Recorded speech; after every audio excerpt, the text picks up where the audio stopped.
Ni hao, salut à tous. Vous avez sûrement entendu déjà cette phrase « Qui se ressemble s'assemble ». Qui se ressemble s'assemble, ou plutôt, qu'est-ce qu'il y a derrière cette phrase? Il y a ce que l'on appelle la loi d'attraction. En résumé, quand vous pensez à quelque chose, quand vous agissez d'une certaine manière, il y a de grandes chances pour que cela arrive.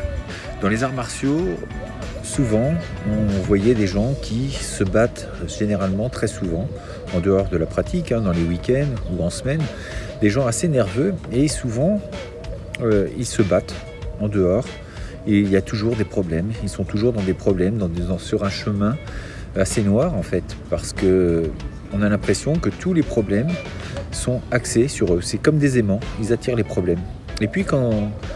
Et à contrario, vous en avez qui, eux, ne connaissent jamais ce genre de soucis. Ils ont toujours une vie plutôt épanouie, jamais de rivalité avec leurs voisins. Et là, on peut se demander, mais comment ça se fait? Bien, peut-être que c'est une attitude, est-ce que c'est la malchance? Qu'est-ce que ça peut bien être? Et alors, si on réfléchit un petit peu, il y a quelques scientifiques qui travaillent sur ce genre de recherche concernant l'esprit, le cerveau. Rendez-vous compte, on n'en utilise que 10%, et encore, chez certains c'est beaucoup moins. On peut se poser la question, mais à quoi ça sert le reste? Dans le développement personnel, on a cette notion de loi d'attraction, la loi de l'attractivité aussi. Il nous est dit que si vous commencez à vous focaliser, si vous focalisez votre attention sur de mauvaises choses, eh bien votre esprit, lui, ne fait pas la différence entre ce que vous voulez et ce que vous ne voulez pas. Par contre, vous le nourrissez avec les pensées. Donc que ce soit positif ou négatif, il ne fait pas la différence.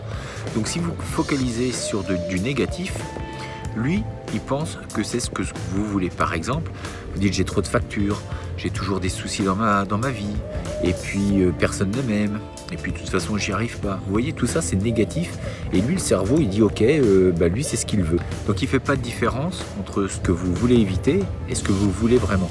Donc c'est vraiment important, et en plus ça ne vous coûte pas grand chose, c'est d'essayer de changer ça. Si vous vous rendez compte que vous êtes souvent en train de vous plaindre, dites-vous bien que dans votre vie, il n'y a rien qui va s'améliorer, sinon empirer. À ce sujet, je vous conseille de voir un film, plutôt documentaire, qui s'appelle Le Secret. Pour ceux qui ont Netflix, vous pouvez le trouver dessus, c'est vraiment très bien.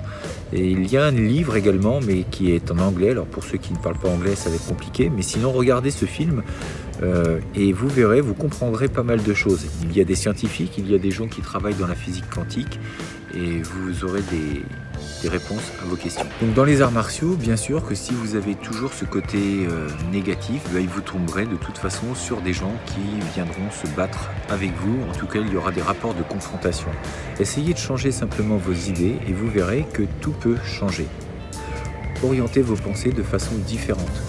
Alors quand je disais que c'était pas compliqué, c'est pas non plus évident. C'est pas compliqué sur le fait de se dire il faut que je pense qu'à des choses positives. Par contre, là où ça va être compliqué, c'est que ça devienne un automatisme. Penser à des choses positives, c'est vrai que c'est rare.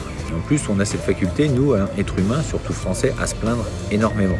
Essayez plutôt, dès le matin, de penser à des phrases positives, du style « tout va bien dans ma vie, je suis rempli de gratitude, l'abondance est tout autour de moi ».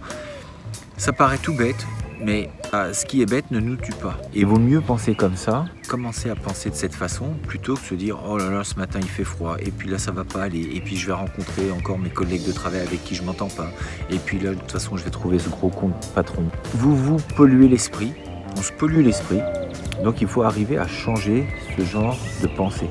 Essayez de penser positif, et que lorsqu'il y a quelque chose qui vous arrive, pensez que vous êtes responsable, dans le sens où vous avez la possibilité de trouver une solution, c'est à vous de la trouver, et qu'il ne sert à rien de se plaindre sinon d'augmenter le cataclysme, d'augmenter les problèmes.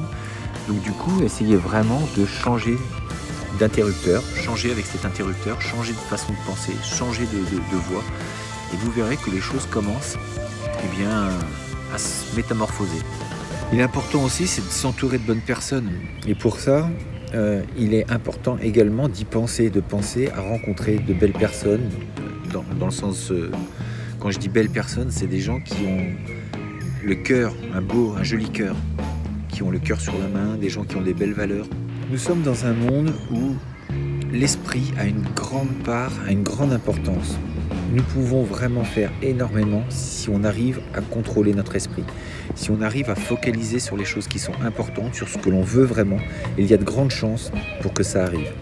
Je suis persuadé que dans votre vie, vous avez eu ce genre d'exemple où vous pensez à quelque chose et paf, ça arrive. Vous pensez à quelqu'un et peu de temps après, il vous appelle ou vous recevez une lettre ou un email. Il y a plein de petites anecdotes comme ça qui nous arrivent. C'est pas anodin et c'est pas le fruit du hasard.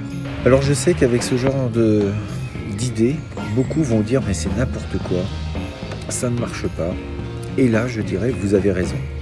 Vous aurez raison parce que le monde, la vie, vous donnera toujours raison. Si vous pensez comme ça, eh bien, vous aurez raison. C'est-à-dire que si vous pensez que ça ne marche pas, que de toute façon c'est ridicule, alors ce sera ridicule et ça ne marchera pas.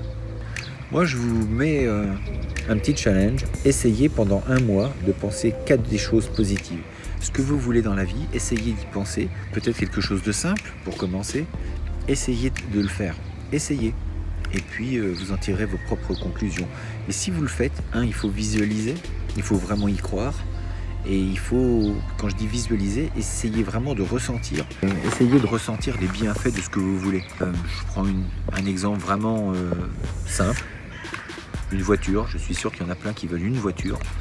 Bon, il y a d'autres rêves, bien sûr, mais je prends un cas concret très simple. Une voiture. Imaginez-vous dedans, vous voulez une grosse voiture, ce que vous voulez. Imaginez-vous dedans, imaginez-vous quel type, quel genre, exactement quelle est la voiture que vous voulez.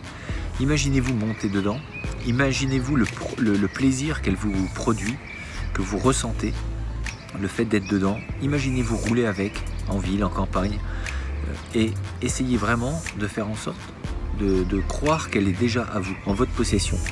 Faites ça pendant un mois. Donc, je ne dis pas que dans un mois, vous l'aurez.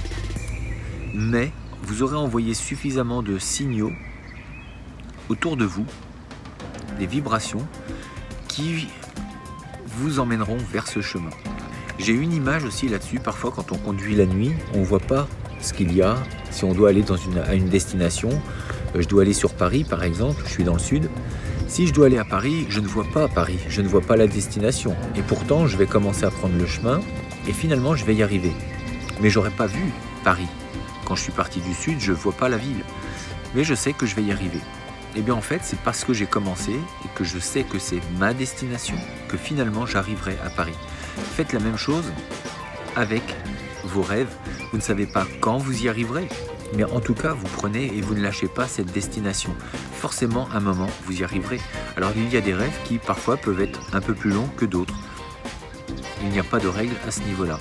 Le plus dur, c'est de continuer, c'est d'y croire quoi qu'il arrive. De dire, ok, je l'aurai peut-être pas dans un mois, mais pendant un mois, je vais faire ces visualisations. Je vais affirmer que c'est ce que je veux, ce qui me fait du bien dans ma vie. C'est important pour moi d'avoir telle et telle chose. Et je le veux. Faites l'essai. Et recontactez-moi si jamais vous avez votre voiture ou votre yacht ou votre avion ou votre maison ou vos rêves qui se sont réalisés. Mettez-moi plein de pouces bleus si vous avez aimé cette vidéo. N'hésitez pas non plus à partager, à liker bien sûr, mais surtout à partager. Et puis on se dit donc à très bientôt pour une prochaine vidéo. D'ici là, restez forts, restez beaux et surtout, restez bienveillants. 再见